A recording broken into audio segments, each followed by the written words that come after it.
Aš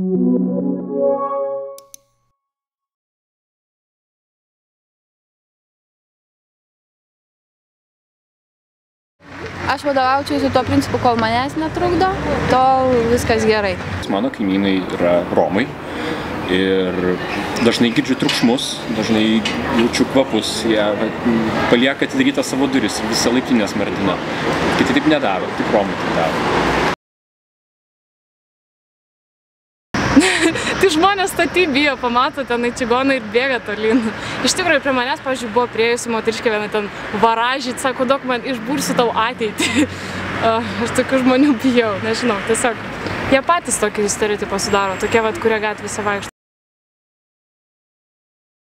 Jie visai iškeldina? Ne, jie tai daro. Negražu tai. Reikia gražiai pasišnekėti su. Aš kaip europietė, manau, kad tai nėra geras dalykas ir reikia integracijos, daugiau tolerancijos, daugiau paremti tuos žmonės, ypač jaunesniuos atstovus.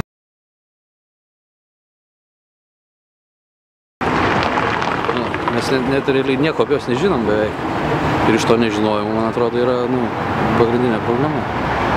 Čia kaip su moterų teisėm. Reikia 10 kartų daugiau dirbti, kad rodytum, kad tokia pat kaip vyras. Čia jiem irgi reikia labai stengtis, jaučiu.